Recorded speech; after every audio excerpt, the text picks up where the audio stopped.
Hello everyone, my name is Nikhil and welcome to the channel. आज का ये video UPSC EPFO की जो नोटिफिकेशन निकली है उसके अंदर क्या चेंजेस आए हुए हैं, पिछली बार से इस बार जो भी चेंजेस आए हुए हैं, आपके जो भी डाउट्स हैं जो आपने पिछली वीडियो में कमेंट सेक्शन में पूछे थे, उसके अलावा नया एग्जामिनेशन पैटर्न, नए जो भी चीज़ें आई हैं, हर एक चीज़ के ऊपर आज के इस वीडियो में डिस्कशन हम करने वाले हैं। इसके अलावा इस फॉर्म को भरते वक्त जो आपके डाउट आ रहे हैं और इस फॉर्म को भरने में जो परेशानियाँ आ रही हैं वो सारे आपके क्लियर कर दूंगा। बस आप इस वीडियो को पूरा देखिएगा क्योंकि आपको फॉर्म भरना भी मैं सिखाने वाला हूँ इस वीडियो के अंदर, ठीक है। तो काफ़ी चीज़ों के ऊपर हम बात यहाँ पे करने वाले हैं। तो अब हम क्या करने वाले हैं कि छोटी मोटी जितनी भी डिटेल्स थी उसको फटाक से देख लेते हैं, क्योंकि पिछली वीडियो को मैं डिटेल में बना चुका हूं। अगर आपने नहीं देखा है यूपीएससी ईपीएफओ नोवर निखिल, आप सर्च कर लेना यूट्यूब पे, मिल जाएगा, वरना लिंक में दे दूंगा डिस्क्रिप्शन में, आप उस वीडियो को देख लो।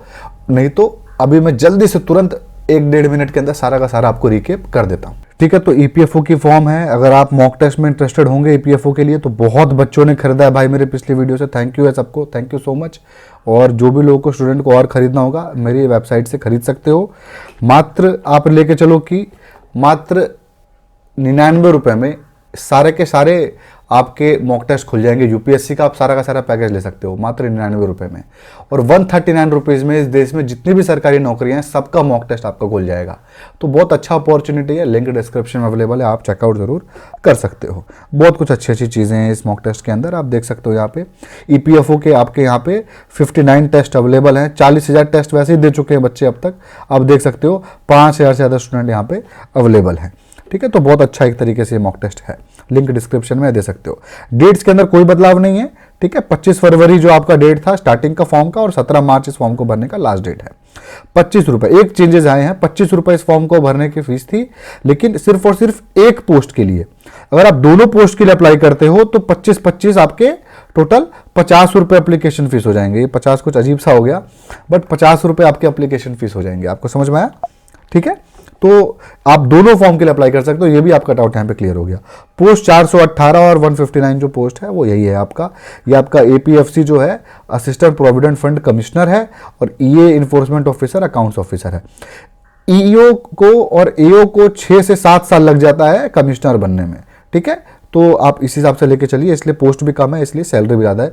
ये लेवल 8 की नौकरी है और ये लेवल 10 की आपकी नौकरी है, ठीक है। नेक्स्ट पे आ जाते हैं। एज का क्राइटेरिया, एओ के लिए आप 30 साल तक के बच्चे अप्लाई कर सकते हैं और 35 साल के अप्लाई कर सकते हैं प्रोविडेंट फंड कमिश्नर के लिए। कोई ग्रेजुएट इस फॉर्म को अप्लाई कर सकता है। फाइनल ईयर के बच्चे नहीं अप्लाई कर सकते, लेकिन इसके अंदर चीजें मैं बताने वाला हूं, थोड़ी देर बाद उसको हम डिस्कशन करेंगे। और दोनों पोस्ट के लिए अप्लाई आप कर सकते हो, ठीक है। ये डाउट आपका मैंने क्लियर कर दिया। सैलरी इसके अंदर 85,508 रुपये आपकी सैलरी होगी, और 1,05,000, 1 लाख के आसपास आपकी सैलरी होगी कमिश्नर की, ठीक है। हाँ, एग्जामिनेशन पैटर्न के अंदर जो बदलाव है वो आपको देखना है, बहुत बड़ा बदलाव है। एग्जामिनेशन पैटर्न के अंदर क्या हुआ है, ये बेसिकली 2 फॉर्म है यहाँ पे, 2 आपका ईयू एओ का और कमिश्नर का। तो हमने पहले सोचा था कि एग्जामिनेशन एक ही होगा इन दोनों का, लेकिन ऐसा नहीं होगा। इन दोनों का एग्जामिनेशन अलग होगा। आप ये फॉर्म तो एक ही भरने की जरूरत है, कुछ ऐसा नहीं कि आपको फॉर्म अलग अलग भरना है, एक ही फॉर्म भरना है, एक ही में आपको दोनों चुन लेना है। आपको फॉर्म भरेंगे ना तो मैं बताऊंगा कैसे दोनों को चुनना है। दोनों को चुन लेना है, चुनने के बाद आपको 50 रुपए की फी पेमेंट करनी है और आपका दोनों फॉर्म के लिए अप्लाई हो जाएगा, दोनों ही पोस्ट के लिए अप्लाई हो जाएगा आपका, ठीक है। उसके बाद जो आपका पैटर्न है, एग्जामिनेशन है, वो टोटल 2 एग्जामिनेशन होंगे, दोनों ही नौकरी के लिए अलग अलग एग्जामिनेशन होंगे। और यहां पर जो पैटर्न है वो दोनों ही नौकरी का एकदम सेम पैटर्न है। 300 मार्क्स का रिटर्न होगा और 100 मार्क्स का यहां पर आपका इंटरव्यू होगा।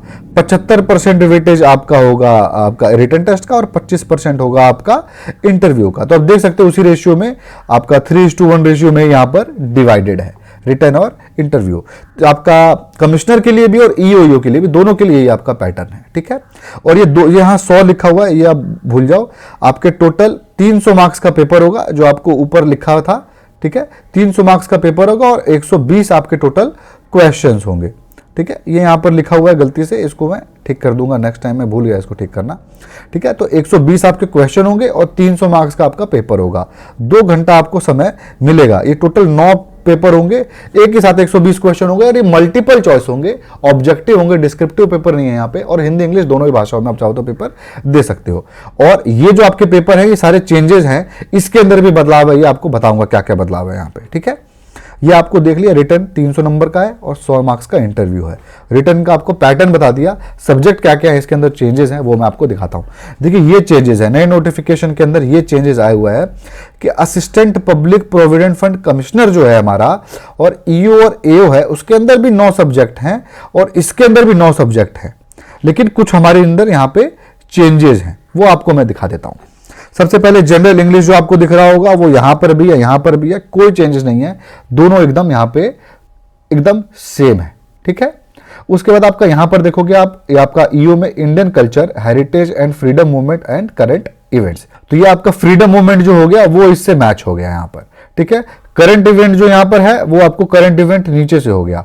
डेवलपमेंट इश्यूज जो हैं यहां पर आपका कल्चर हेरिटेज भी इसका छोटा सा पार्ट आ जाता है, लेकिन कल्चर हेरिटेज का इसके अंदर स्पेशल क्वेश्चन पूछेगा, इसीलिए अलग से यहां पर बताया गया है, दिखाया गया है। यहां पर आपको कहीं पर भी कल्चर हेरिटेज का अलग से नहीं दिखेगा, जो कि यहां दिखेगा तो आपको स्पेशली उसके लिए पढ़ाई करनी पड़ेगी।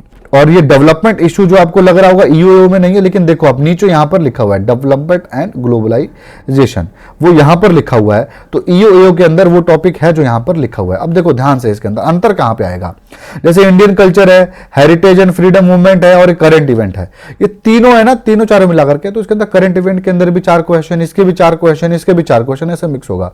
लेकिन यहां पर लिख दिया ना अलग से एक टॉपिक इंडियन फ्रीडम स्ट्रगल, तो 7-8 क्वेश्चन कम से कम इसके अंदर आएंगे। ये अंतर है इसके अंदर, समझ में आया आपको। इसके अंदर हम उसके बाद देख लेते हैं government and constitution of India, वो यहां पर भी है, Indian polity and economics. Economics का पार्ट ऊपर नहीं था, मतलब यहां पर हमने सिर्फ और सिर्फ इंडियन जो कॉन्स्टिट्यूशन है वो देखा, क्योंकि इसके अंदर कॉन्स्टिट्यूशन के ज्यादा क्वेश्चन आएंगे। यहां पर पॉलिटी के क्वेश्चन तो आएंगे, पॉलिटी और कॉन्स्टिट्यूशन एक ही आपका, लेकिन इकोनॉमिक्स के क्वेश्चन भी साथ में आएंगे, लेकिन ऊपर भी इकोनॉमिक्स यहां पर आपका है, ठीक है। Present trends in Indian economics ये आपका है, थोड़ा सा स्पेसिफाई है। जनरल अकाउंटिंग प्रिंसिपल गैप आपका यहां पर भी है, पर यहां पर आपका ऑडिटिंग एक एक्स्ट्रा है, ठीक है, जो यहां पर नहीं आपका है, ठीक है। ये आपके चेंजेस बता रहा हूं, जैसे इसके अंदर ऑडिट यहां पर ऊपर है, यहां पर ऑडिट का पेपर आपको नहीं देना है, सिर्फ और सिर्फ अकाउंट्स का पेपर देना है, ठीक है। आपका इंडस्ट्रियल रिलेशन, लेबर लॉ और इंश्योरेंस, इंश्योरेंस सिर्फ और सिर्फ यहां पर पढ़ना है, यहां पर इंश्योरेंस आपका नहीं है। लेबर लॉ और इंडस्ट्रियल रिलेशन यहां पर भी है, देख सकते हो, industrial relation and labour law. Accounting और ऑडिटिंग यहां पर एक साथ दिया हुआ है, तो अकाउंटिंग ऑडिटिंग यहां पर ज्यादा क्वेश्चन आएंगे आपके कमिश्नर वाली पोस्ट पे। General science, general computer application यहां पर भी है, और आपका basic knowledge of computer application general science यहां पर भी एकदम कॉमन है। नीचे भी आपका मैथ एकदम कॉमन है, आपका क्वांटिटेटिव एप्टीट्यूड, जनरल एबिलिटी आपका रीजनिंग हो गया, क्वांट आपका मैथ हो गया, और सिक्योरिटी आपका ये सोशल सिक्योरिटी इंडिया हो गया, ये भी यहां पर कॉमन है। नीचे का 2 एकदम आपका सेम हो गया, ये एकदम सेम हो गया आपका दोनों का, ठीक है। बेसिक नॉलेज ऑफ आपका तीसरा ये भी सेम हो गया, जो हमारा जी था यहां पर, ये भी हमारा सेम है। इसके अलावा देखा जाए तो ऊपर आपका एफ भी सेम है सिवाय इंश्योरेंस के, ठीक है। Present trends in Indian economy ये भी आपका सेम है। Government and constitution of India ये भी आपका सेम है, ऊपर मतलब ऊपर नीचे दोनों में है। पॉपुलेशन और जो आपका यहां पर है इंडियन कल्चर और हेरिटेज वाला, बस ये आपका अलग है, बाकी ऑलमोस्ट सब कुछ दोनों के अंदर लिंक्ड है, कॉमन है। तो 80 से 90% सिलेबस आपका कॉमन है, बस थोड़े मोड़े अंतर है और ज्यादा अंतर नहीं है इसके अंदर।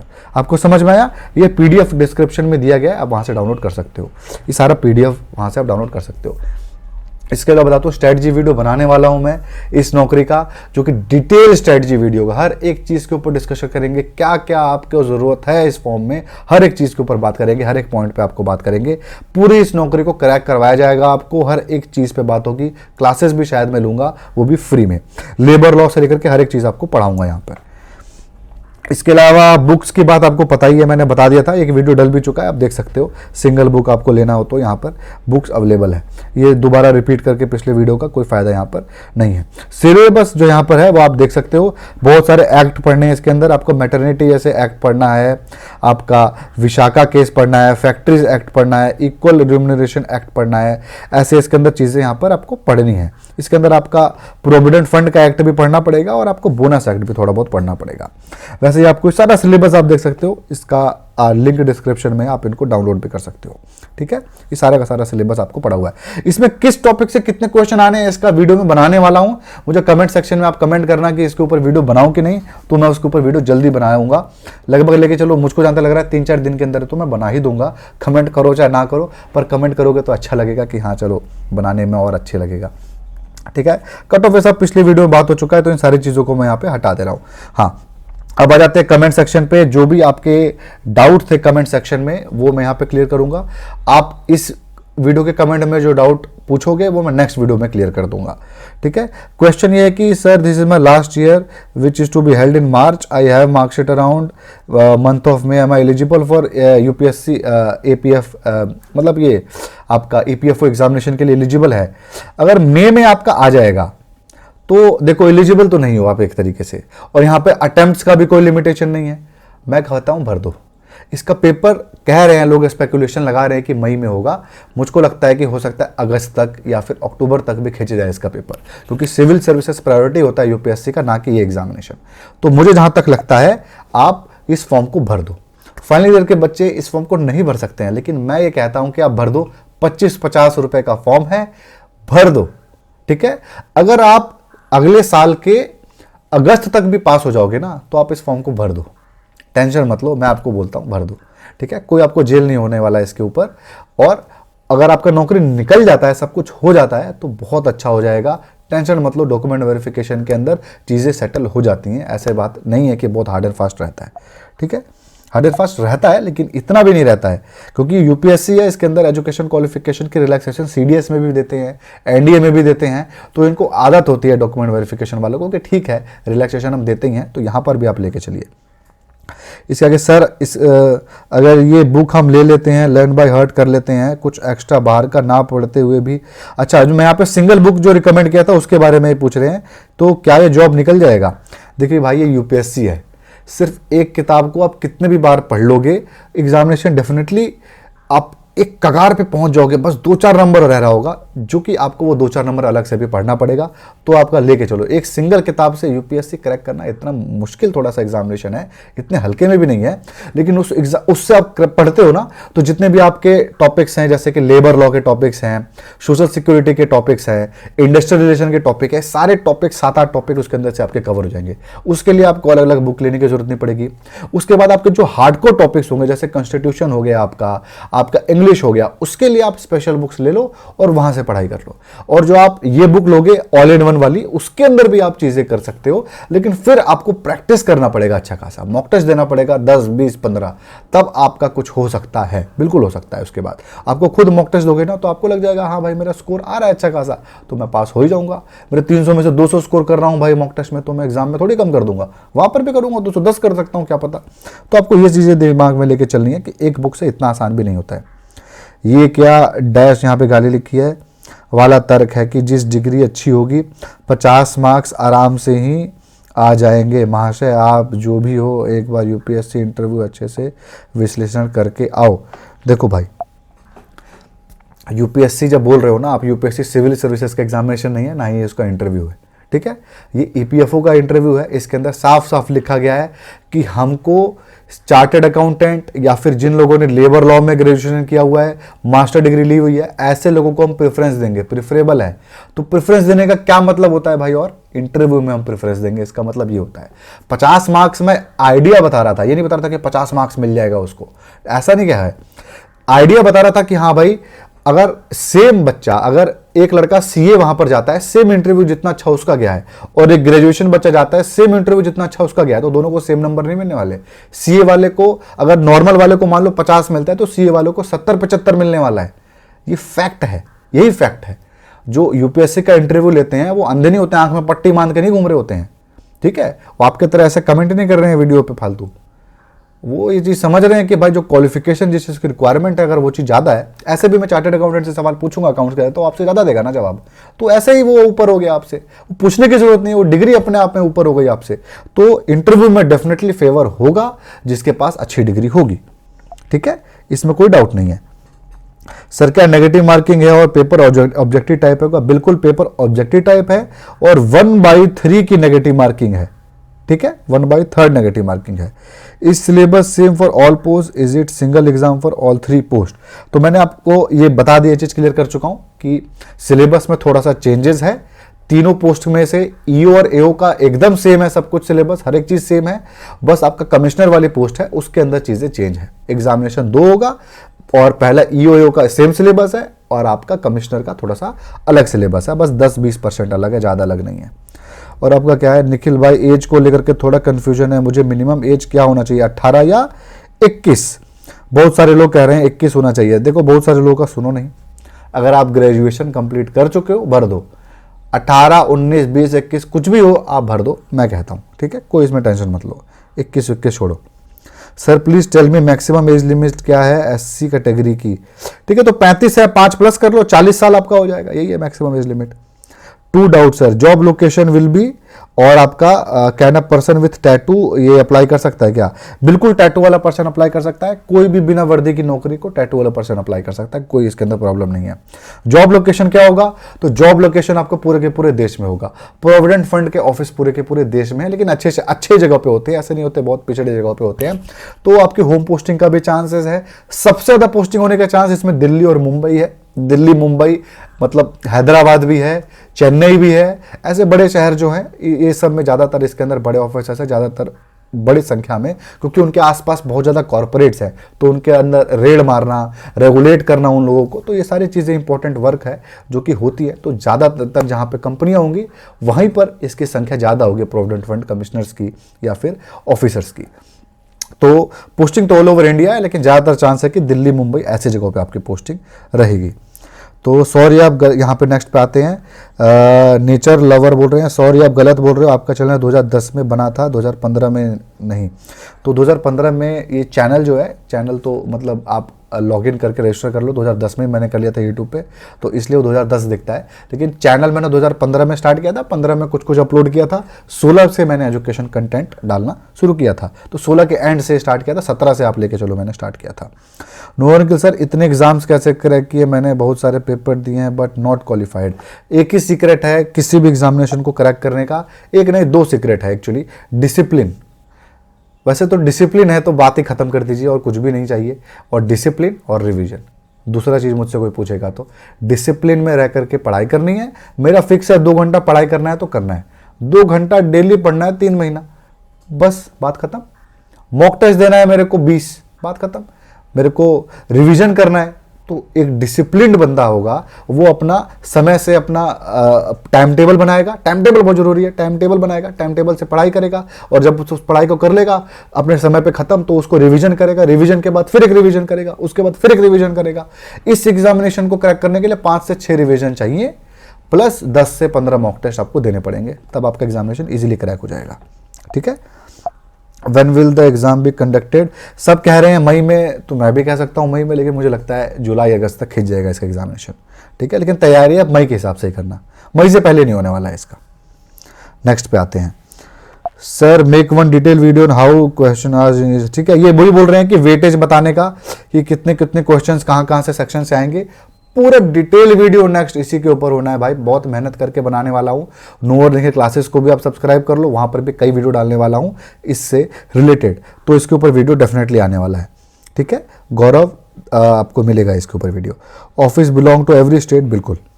Can you make separate video on what kind of work do we have to do in the field, it will be really helpful for many. देखो क्या होता है, वर्क जानना है ना, ऐसे समझो, बोनस एक्ट एक एक्ट है हमारे कॉन्स्टिट्यूशन का, या फिर जो प्रोविडेंट फंड है ना, प्रोविडेंट फंड का भी एक एक्ट है हमारे कॉन्स्टिट्यूशन में। कॉन्स्टिट्यूशन में नहीं है वो, एक बेसिकली ऐसी एक्ट है। तो जो एक्ट है, एग्जांपल मैं आपको दे रहा हूं, प्रोविडेंट फंड का एक्ट ये कहता है कि अगर किसी भी कंपनी के अंदर 20 या 20 से ज्यादा एम्प्लॉयज होते हैं, याद रखना अप्रेंटिस या ट्रेनी नहीं, इसलिए कंपनियां ट्रेनी आपको नौकरी पर रखती हैं, प्राइवेट कंपनियां ट्रेनी दिखाती हैं ताकि उसको ये नियम ना लगाना पड़े। 20 से ज्यादा अगर एम्प्लॉय हैं तो उसको अपने सारे एम्प्लॉय का पीएफ काटना पड़ेगा, और 20 से ज्यादा एम्प्लॉय है तो सारे एम्प्लॉय का उसको बोनस भी उसको देना पड़ेगा। ये लॉ है, इस लॉ को कोई नहीं फॉलो कर रहा है। अब कैसे होगा काम, तो कोई नहीं फॉलो कर रहा है, तो इसको फॉलो करवाने का काम होता है इन्फोर्समेंट ऑफिसर का। इन्फोर्समेंट ऑफिसर इन्फोर्स करता है कि हर एक कंपनी सारे रेगुलेशन, सरकारी रेगुलेशन के हिसाब से चल रही हो। किसी भी कंपनी में रेड मार सकता है, कोई उसको मेल किया कि इस कंपनी में रेगुलेशन नहीं फॉलो हो रहा, वो वहां जाकर रेड मार सकता है। लोगों की प्रॉब्लम सॉल्व करना और डेली डे टू डे जो प्रोविडेंट फंड को लेकर के वर्क होता है वो भी इसका काम होता है। अकाउंट ऑफिसर जो इसके अंदर पोस्ट है, ईओ और एओ एक तरीके से एक ही पोस्ट है, दोनों एक दूसरे का काम चेंज होता रहता है। अकाउंट ऑफिसर का काम बेसिकली जो इसके अंदर होगा वो थोड़ा अकाउंट्स के अंदर और घुसेगा, ठीक है। मतलब वो डेस्क पे काम कर रहा होगा, वही चीज का एंट्रीज में कर रहा होगा, और जो इन्फोर्समेंट ऑफिसर है वो आपका जाकर के रेड मार रहा होगा या फिर वो फील्ड वर्क भी कर रहा होगा। ये फीमेल के लिए भी बहुत अच्छी जॉब है, तो ऐसा नहीं कि फीमेल के लिए अच्छी जॉब नहीं है, फीमेल भी अप्लाई कर सकती हैं।